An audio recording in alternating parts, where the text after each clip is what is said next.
Tēnā koutou katoa, ko Andrew Truman tuku ingoa, no te whanganuiatara aho. Hello everyone, my name is Andrew Truman. I'm currently in Wellington, working for WellTech and Vitireia. I am a fledgling researcher, so please be gentle. Thank you for choosing this presentation on supporting LGBTQIA plus students in tertiary or higher education in Aotearoa, New Zealand.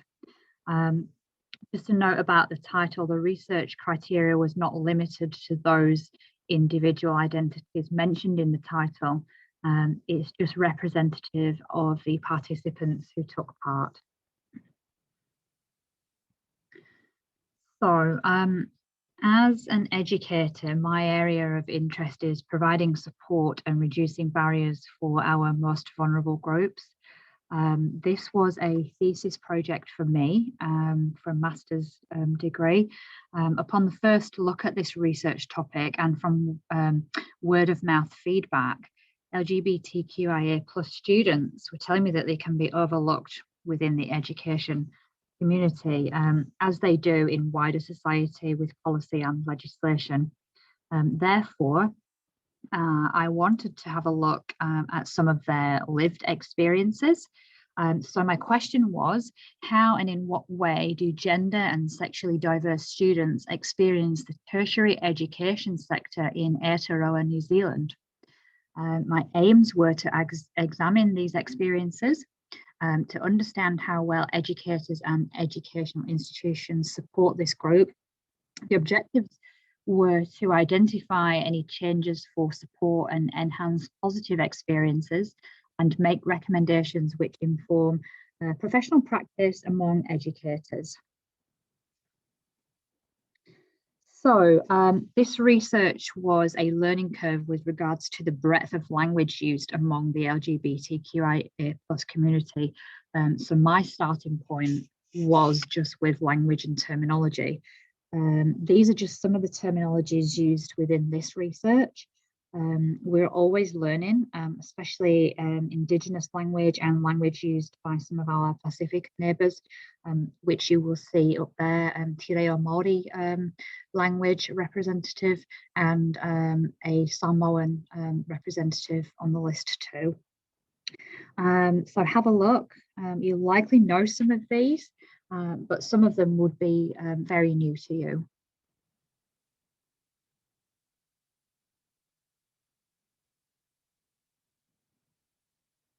Okay. So with regards to language should be culturally safe. LGBTQIA plus language is very westernized, which can be alienating in itself. The use of the westernized versions may well alienate some of our students coming to events and groups. So there's always another viewpoint and more language to consider when researching with this group.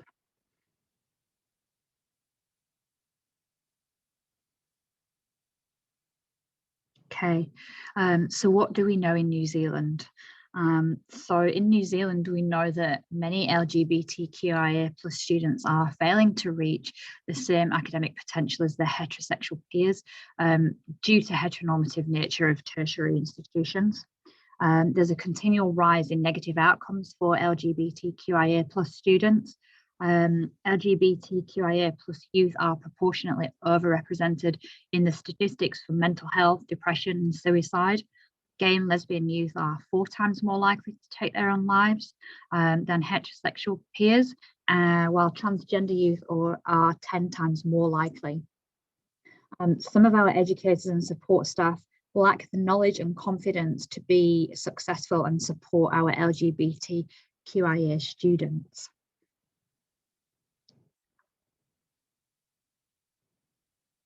Okay, so my method and methodology.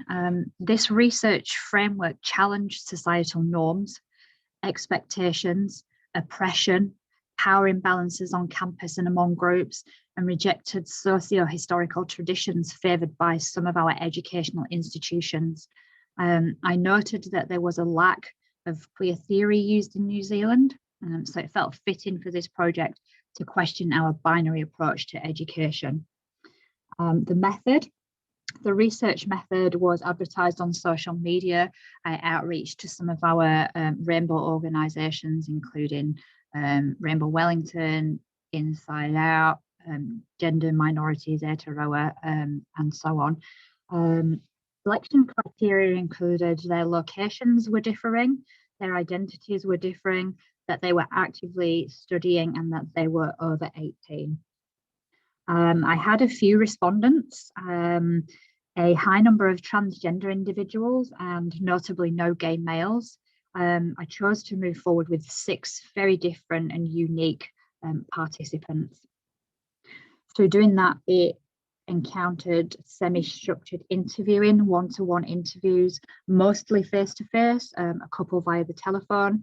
I walked these students through 7 very open and loose questions. I wanted to create a safe environment that was student and person-centered and led, to allow them to share their experiences in a safe and comfortable environment, experiences around their classroom, on campus, with their education, their tutors, instructors, their peers. And following on from this, the research scope was New Zealand wide, which I got a good range of students across most regions. Okay, so I thought you might want to potentially meet the participants. It's important to get an understanding of the diverse range of individuals that are on our campuses and how we can support them. Most of these participants have very diverse identities. So maybe just have a quick look through those and have a look at the intersectionality there with regards to gender identity, sexual identity, names, pronouns, and obviously there's ability and culture as well that they intersect. The age range was open, but it was predominantly between 20 and 30.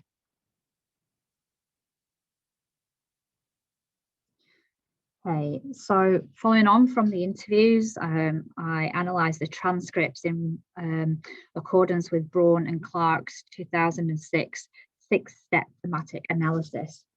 So this required me, as you can see on the images there, to really deep dive into the transcripts, have a look at every line, break it down, have a look at what's going on across all the transcripts, familiarising myself, getting to know the data by reading and rereading, going through some basic coding to identify any meaningful points, then through to thoroughly examining the transcripts using colour coding to identify patterns and specific issues that were being raised.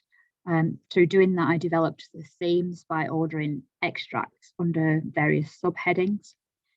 So there was an exercise in defining and refining the dominant themes and subheadings, and then adding in any miscellaneous. So through finalising the themes and sub-themes, I went through to writing up the findings, which saw me drawing the narrative together using direct quotations.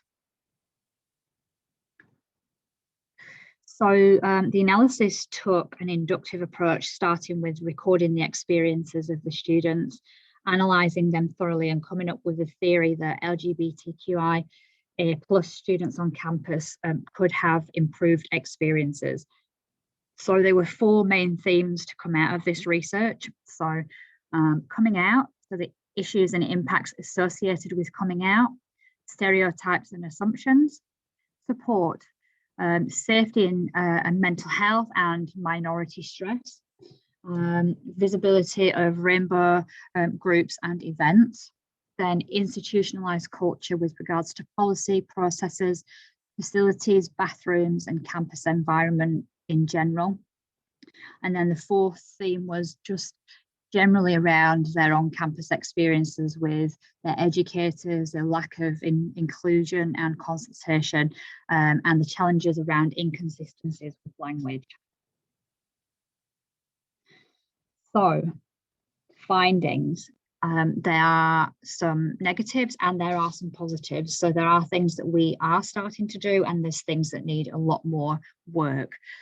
So the negatives are the overtly heterocentric campus environment, which is very binary focused, lack of consultation, awareness, inclusive language, rainbow-related training, appropriate support, rainbow policy, neutral toilet facilities, poor representation, visibility, outdated administration systems, misgendering and dead naming, and zero cultural acknowledgement embedded in rainbow support. So the positives, there were some positives here. So some of our tutors were good with language. They don't assume. Some campuses do have visible rainbow representatives, tends to be the universities. 1/3 of providers had a LGBTQIA plus counsellor and healthcare, again, tends to be the universities. 1/3 of providers had safe gender neutral toilets.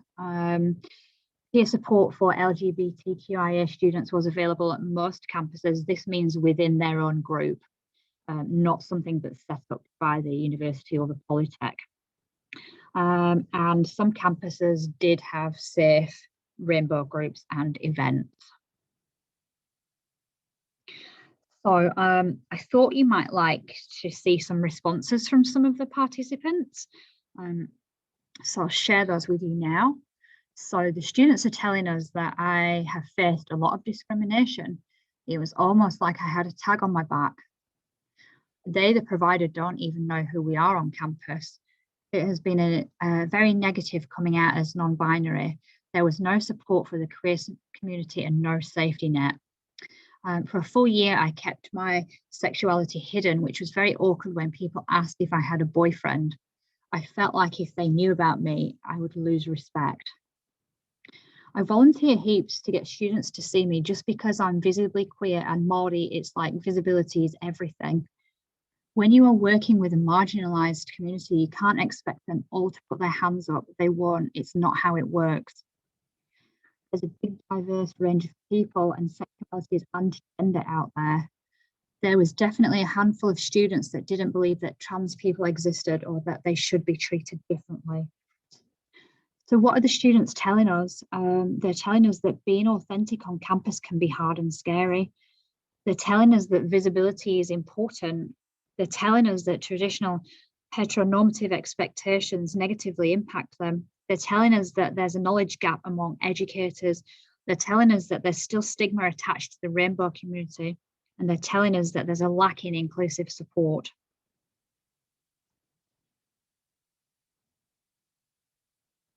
So moving forward from me, these are the recommendations that I have made in my thesis and various forums. Number one, consistent up-to-date education and training for educators is vital. Number two, institution-wide evaluation, reviewing facilities and administration in consultation with rainbow students. Number three, use of inclusive imagery, language, and examples across campus correspondence and resources. Number four, safe, visible rainbow support, counselling and related events and groups. So have a think about if you can embed some of these into your own workplaces and campus environments. So what can educators do now? So don't assume, there's lots to learn. Visuals don't always tell the truth. Provide a safe space for the rainbow community on campus. Ask about pronouns and preferred names if you're not sure. If you're not sure or you're too shy to ask, refer to the individual by name or they, them. Challenge phobia and inappropriate language in class. Neutralize the language you use. Ask about partners instead of girlfriends and boyfriends. Ask about parents instead of mothers and fathers. Think about what is taken for granted. Having a representative bathroom for a cisgender heterosexual individual going safely to the bathroom is not always representative for our LGBTQIA plus community. Get to know any rainbow champions in your workplace. What will I do? More research relating to correlations of LGBTQIA plus students, mental health and disability. So I just wanted to say ngā mihi nui, thank you. And I just wanted to leave on a Tokyo proverb that I finished my thesis with. Araha ke te tangata, aho, ahoka ko wai te tangata. Love people in spite of who they are. Ngā mihi.